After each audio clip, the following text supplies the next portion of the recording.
nos encontramos con el ingeniero civil Boris Mesa, egresado del UPAO y especialista en estructuras sismoresistentes.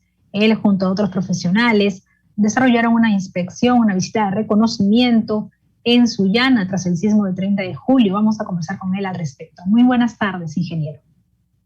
Muy buenas tardes, gracias por la invitación. Cuéntenos cómo fue el reconocimiento que realizaron y qué lograron recoger, qué información relevante lograron recoger en esa visita a Sullana y a diversas localidades donde se sintió y fue el epicentro de este sismo. Bueno, sí, con un grupo de ingenieros, colegas, dentro de ellos el ingeniero William Galicia, profesor de la Casa de Estudios de la Universidad Privada Ana Dorrego, quien habla, también el ingeniero Oliver Mogollón de Sullana o de Piura, quien nos ha acompañado a hacer unas visitas de reconocimiento para recolectar y recabar datos de las consecuencias del sismo del 30 de julio. Hemos ido a visitar las distintas provincias, los distintos distritos de la provincia de Sullana, que han sido los más afectados, dentro de ellos Miguel Checa, donde hemos ido a visitar. El 70-80% principalmente son viviendas de adobe que han sido seriamente afectadas, ¿no? Con digamos, ya una calificación casi de colapso. Las personas están viviendo fuera de sus viviendas, pues porque todavía no terminan de cesar las réplicas del sismo, ¿no? Luego de ello hemos ido a visitar unos colegios, uno en Salitral, otro en Ventarrones, encontrando pues una serie de fallas, principalmente en elementos no estructurales, que han quedado ya deformados. Ha habido puertas que estaban, digamos, a punto de colapsar, no podían abrirse, ventanas colapsadas, paredes a punto de colapsar también, daño también en elementos no estructurales o en elementos estructurales también, en deformaciones permanentes, deflexiones de vigas, de losas, una serie de fallas que realmente para un sismo como el que ha ocurrido no se deberían esperar. Más o menos, para tener una idea, el nivel de aceleraciones ha sido el 50% de lo que se espera o con lo cual nosotros diseñamos las edificaciones. Sin embargo, esto que ha ocurrido pues desnuda las falencias tanto constructivas y de diseño, ¿no? Este es un laboratorio natural, un sismo es un laboratorio natural y nosotros aprendemos mucho de ello. Es por eso que hemos ido a recolectar y recabar datos. Tenemos más de 500 fotografías que podemos compartirlas sin ningún problema y se pueden apreciar cada una de estas fallas. Dentro de ellas también hundimientos, deslizamientos, deformaciones del suelo y fisuras en el suelo. Una serie de patologías también que no se esperaban, como bien comento, debido al nivel de aceleraciones ocurridas, ¿no? en la localidad. Al precisar esta expresión de nivel de aceleraciones, tal vez no lo comprendemos tan completamente en término técnico. ¿Se refiere a los, claro, coloquialmente a los derrumbes o cómo se venía abajo las casas? No. Es un parámetro, las aceleraciones es un parámetro que caracteriza al sismo.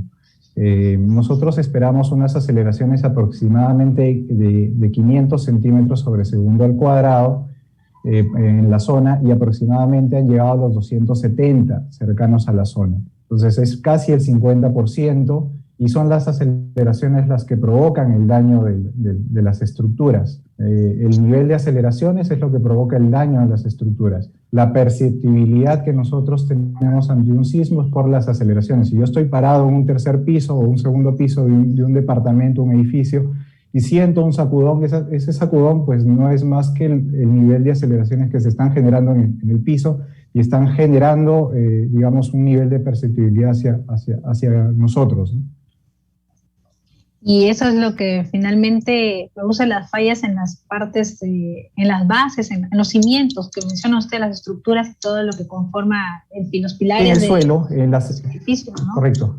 En el suelo, en las estructuras, en los componentes no estructurales. Cuando hablamos de componentes no estructurales nos referimos a vidrios, ventanas, puertas, muros divisorios que han presentado daños y casi colapsos, cosa que no debería ocurrir, ¿no? Como he comentado, el nivel de aceleraciones no ha sido el esperado, no ha llegado, digamos, a lo que nosotros esperamos que ocurra para una zona costera. Sin embargo, se ha visto este tipo de daños. Es más, puedo comentar que hasta las edificaciones construidas en la década de los 90 por INFES han tenido un mejor comportamiento en lo que nosotros hemos podido ver que las actuales, lo cual no es algo correcto, ¿no? Como bien comento, desnuda falencias tanto el proceso constructivo como el proceso de diseño. Precisamente allí, ingeniero, intuyo de que son construcciones hechas a partir del año 2000 en adelante, las que se refiere como recientes, o incluso de los últimos años. Esas construcciones, ¿cuáles serían esas carencias, falencias que ustedes han podido en esa inspección detectar? ¿Qué es lo más grave, lo más preocupante en esas zonas?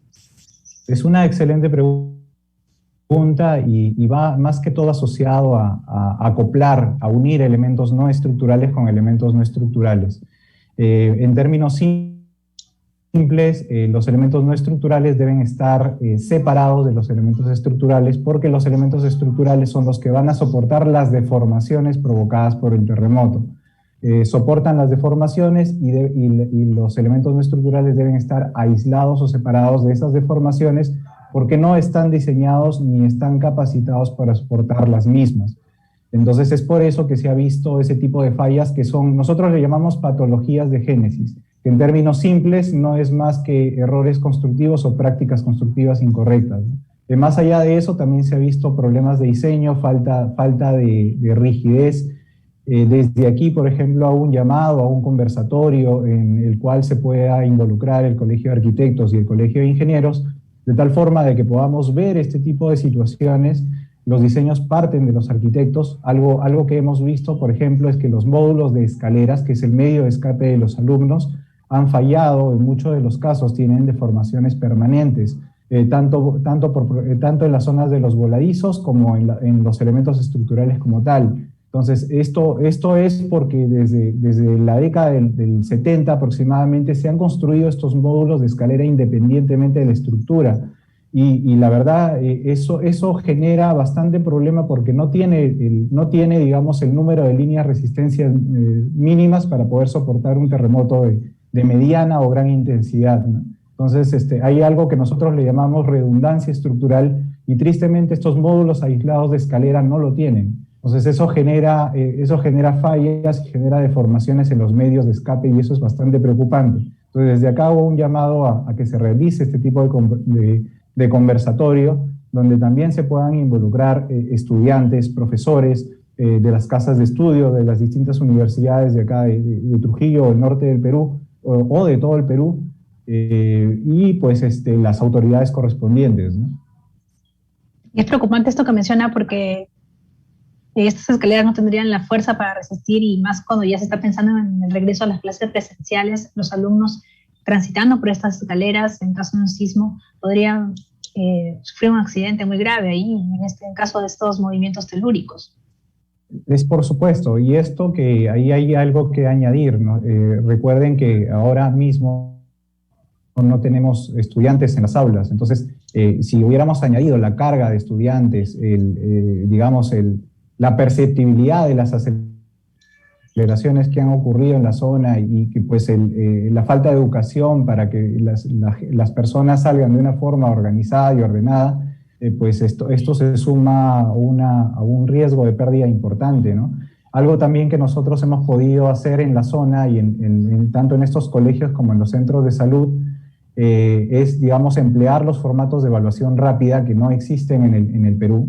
No hay ese tipo de formatos en el Perú. Hemos podido realizar este tipo de evaluaciones rápidas recogiendo los formatos, por ejemplo, del doctor Mario Rodríguez, que los desarrolló en 1995, pero que tristemente no son empleados. Son formatos donde uno evalúa, por ejemplo, zonas donde es necesario realizar apuntalamiento o intervenciones inmediatas, pues porque esto es absolutamente necesario y es imperativo realizar luego de la ocurrencia de un terremoto, ¿no?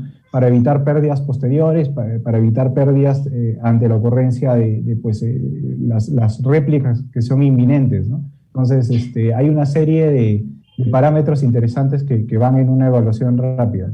Se podría deducir que está imperando lamentablemente la informalidad de la construcción de casas, de infraestructuras de colegios, establecimientos de salud, entre otros, lamentablemente en Piura, y eso se hace extensivo a todo el país, y la región de La Libertad no es ajena tampoco a eso. Sí, digamos que hay todo eso, ¿no? Hay una serie de parámetros que vienen desde los filtros de revisiones de proyectos. Digamos, como bien comentaba, los proyectos parten de los arquitectos, ellos deben también estar involucrados en pues, cómo se generan los procesos de diseño, tener los conocimientos básicos de rigidez, ductilidad y digamos, de la amenaza sísmica que nosotros esperamos. En toda la costa de Trujillo, perdón, de Tumbes a Tacna, tiene una amenaza sísmica sumamente alta, entonces debemos reconocer eso. Nosotros en Trujillo, por ejemplo, no tenemos un sismo local desde el 14 de febrero de 1619, son más de 400 años que no tenemos un terremoto local, digamos, y tenemos que ser conscientes de ello. No se puede llamar un terremoto local a lo ocurrido en el 70, ¿no? Son más de 200 kilómetros y pues no podría llamarse como tal, ¿no? Exactamente.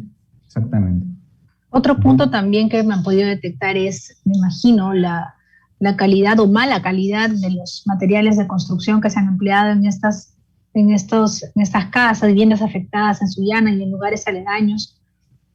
Tal vez por ahorrar, muchas personas construyen ellos mismos sus casas y compran materiales que no son los adecuados. O de repente en las obras públicas también no se invierte en materiales que son los de mejor calidad para poder darle la fortaleza y hacerlas sismo resistentes, como usted mencionaba.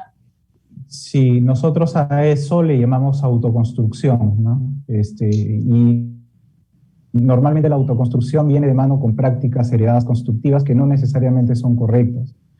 Entonces, hago también desde aquí un llamado a las autoridades porque, digamos, se pueden hacer planes de capacitación y concientización. Todos debemos reconocer de que vivimos en un país altamente sísmico, toda nuestra costa está sometida a subducción de la placa de Nazca debajo de la placa sudamericana. Debemos reconocer todo nuestro peligro, nuestra amenaza que está claramente identificada de forma científica y más que nada saber llegar a cada uno de los pobladores y hacerles conocer que tenemos este peligro y que hay un riesgo de pérdidas tanto físicas en su inversión y humanas dentro de quienes viven o conviven con ellos mismos para evitar pues para mitigar este tipo de consecuencias, ¿no? Ingeniero, ¿cuál va a ser el siguiente paso luego de esta inspección que ustedes han desarrollado? ¿Emitirán un informe? ¿Y dónde va a ser presentado? ¿Ante las autoridades o frente de la sociedad civil? ¿Cuál ha sido la vía que va a seguir esto? Bueno, aquí puedo comentar que tristemente esto lo estamos haciendo ad honorem, ¿no? Como Retrofit es una empresa joven que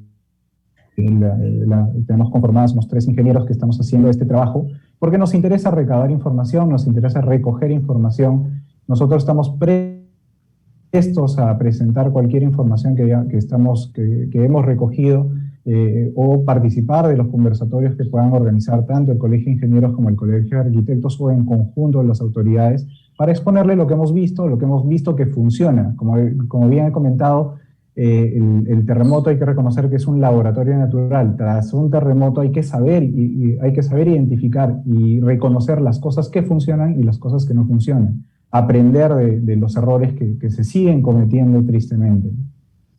Es un aprendizaje constante, lamentablemente en situaciones de desastre se puede sacar muchas enseñanzas para los profesionales de ingeniería, de la arquitectura, como usted mencionaba, y también para toda la comunidad. Esperemos que así esto desemboque en un conversatorio, en llamar la atención de las autoridades para que puedan tener mucho más relevancia y más resonancia también todos estos estudios que ustedes de manera responsable, con gran responsabilidad social han iniciado en su empresa.